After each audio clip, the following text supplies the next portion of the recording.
Good afternoon, everyone, and welcome back to the Camber podcast. This is TC, episode 20 here. This is part 3 of the triple header today. We are previewing the Spain Grand Prix, so looking forward to the weekend ahead. And this is the round that everyone has had on their mind. Round 9, the load test is changing, and we'll actually see if it's going to impact any of the teams. But we'll get into that later, into the nitty-gritty. Thanks for tuning in. Let's get straight into it. We'll start off with the track itself, as usual. This one, Spain. Circuit de Catalunya. I think it's a pretty good track. I mean, for me personally, I really rate it. I think it's friendly for these bigger cars.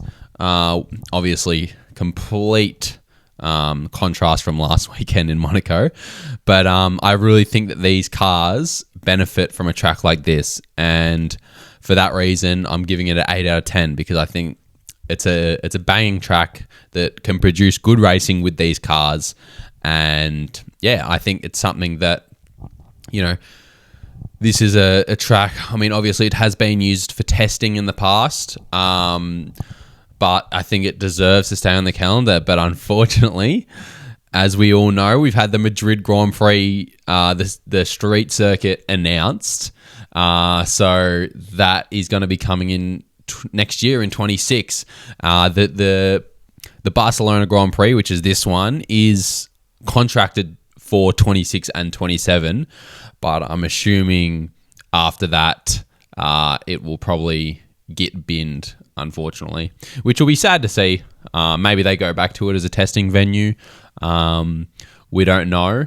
But yeah, only time will tell with that. And yeah, it's unfortunate that, you know, we will not be seeing it, I guess, after that time. So, but as far as I'm concerned, it's an 8 out of 10.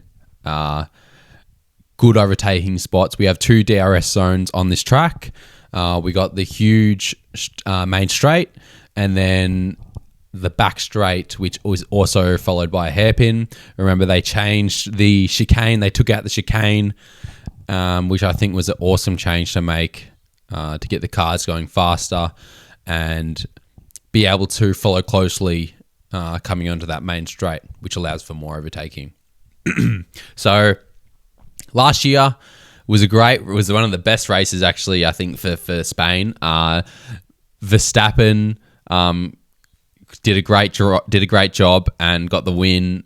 This was one of Lando's poles where he choked on the first corner. He got passed by Russell and Verstappen into turn 1. It was a phenomenal overtake by Russell. Hilarious, because this was the running joke that Norris couldn't retain a pole position into turn 1. So it was very, very funny. But he did work his way back up into P2. Hamilton ended up actually on the podium as well. So he had a great drive. And yeah, Verstappen, essentially, as soon as he gets in the lead, as we all know from him, Max just runs away with it. So that was last year. That was the track. We do have the C1, C2, and C3. So we're using the hardest compounds of Pirelli tyre for this weekend. So we'll see how those go. I mean, I don't remember tyre wear being that much of an issue here. So I guess it is appropriate. But last year, the strategies were mixed, which allowed for those overtaking opportunities towards the end of the race. So I don't think these tyre selections are going to benefit anyone specifically. If there is something that will benefit some teams more specifically, it will probably be the load test, which is something that we will talk about and we will go through. But let's go straight through to our predictions here. I'm not going to say anything because I'm trying to go back to something that is less not optimistic, but less out there, because I want to get a dub this week on my predictions. Come on, I really want a dub this week.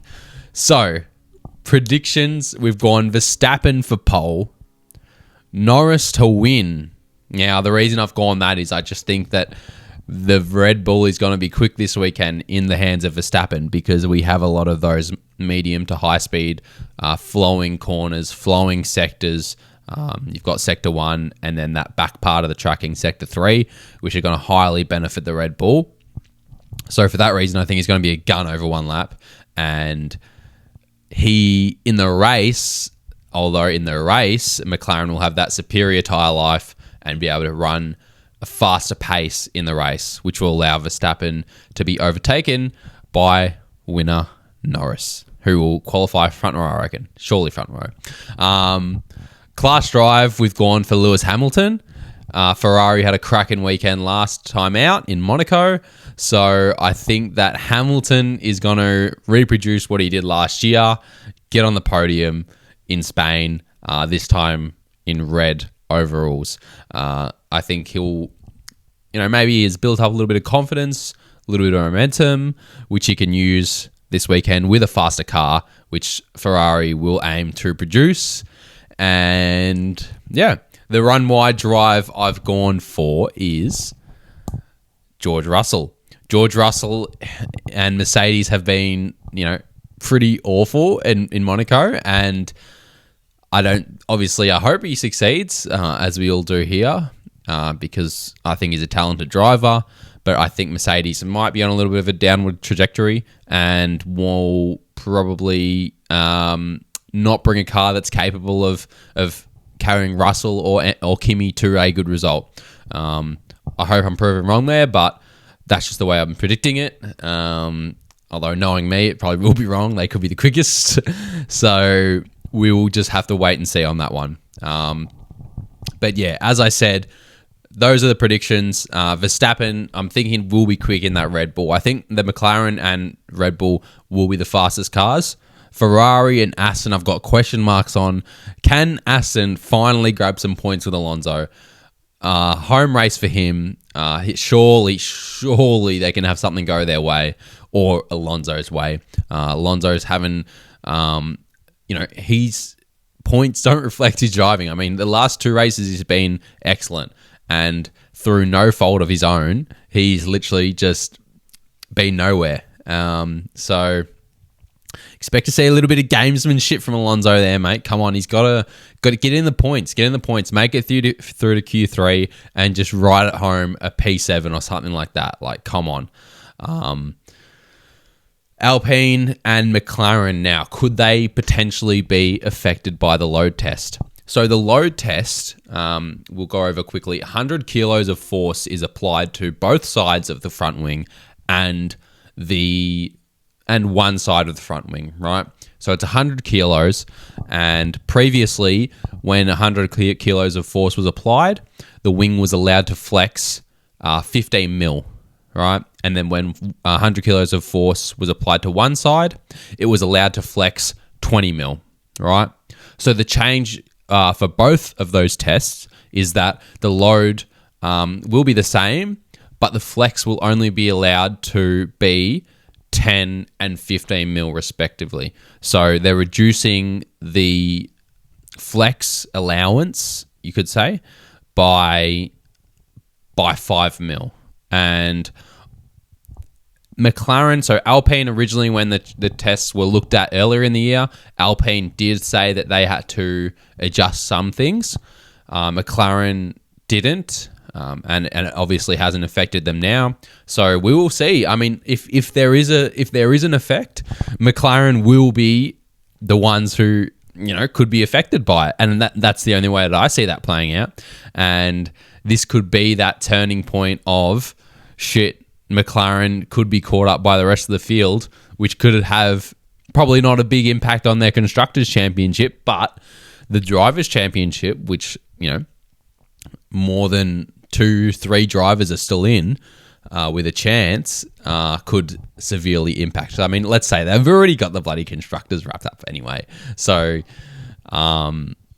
we will really see. It's going to be interesting. But in my honest opinion, I doubt that McLaren will be impacted like that. I don't think that that's their papaya coloured magic dust that's making the car extremely fast. I mean, obviously it could be some contributing factor, but the overall scope is that the car's just, well built, and it's quick in all areas, not just because of the wing flexes. So I think that if there's going to be an impact, it could be small, and I think McLaren will still be okay. But obviously, I don't know. I'm not a technical expert, so I couldn't give you the scoop on that. But we'll see. We're going to find out soon enough, and this is going to be awesome. So it's just great. How good is a triple header? I mean, come on. Like, the back-to-back-to-back. We just got F1 every weekend, and I get to come in here, talk shit, and give my woeful predictions. So, loving it. Other things that... Williams. I wanted to talk about Williams. Could Williams be quick on a track like this? I think they've shown pace. I get the feeling that Barcelona is sort of comparable to Melbourne, where that high-speed, flowy sections, the corners aren't as long, but you've still got those flicks, a few slow corners, and yeah, I think this is probably, in my opinion, and what I'm predicting and what I'm hoping, I really want Williams. I want Sainz. I need Sainz to get up there.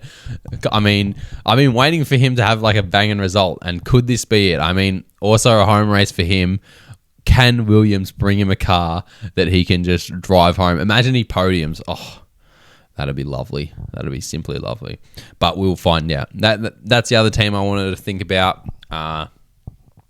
Racing Bulls. Can Hadjar deliver another good result? Lawson is in strife. I think now he's in strife. I mean, he is back in the Racing Bulls car, which he did well in last season, and now he's being fair and square, fair bump play on, beaten by Hadjar in the Racing Bulls. And Tsunoda, obviously, he's not doing a lot better than Lawson, but it's showing that Lawson is not as superior as once thought. I hope he's successful. I want him to succeed. I did see him live in Suzuka in 23, and he is someone that I want to see succeed. I want to see everyone succeed, but right now it is showing that he is not setting the pace that he should be, and that's really unfortunate for him. So we hope, but Hadjar, mate, Hadjar, what a gun.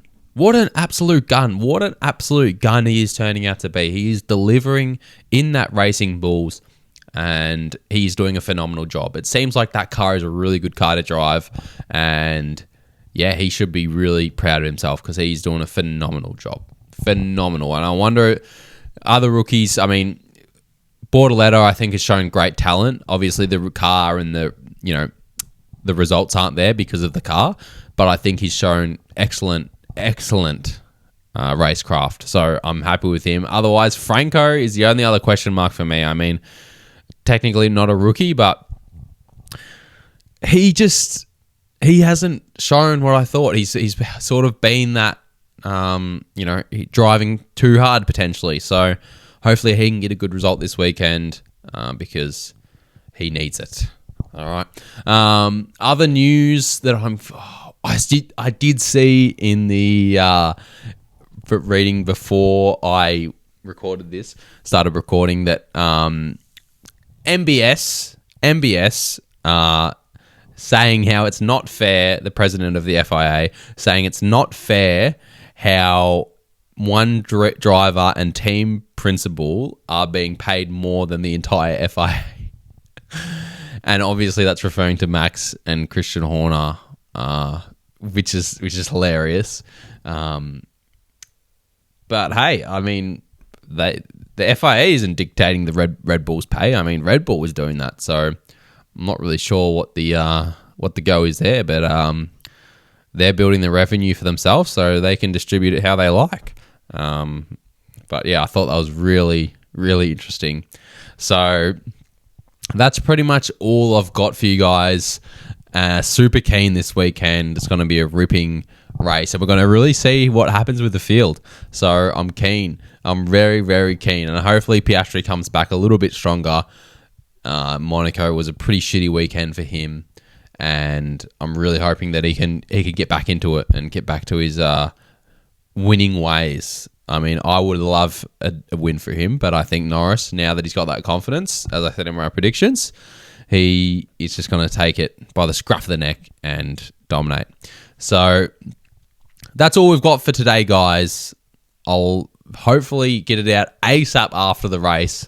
Should be out the Monday, the review, and I'm looking forward to watching the last one of the triple header. It's going to be sad to have that week off, but it is what it is. So thanks for watching, everyone. Take care. Let me know what your predictions are, thoughts on the Spain Grand Prix, and let me know what you think should happen to this track, whether it should stay on the calendar or not.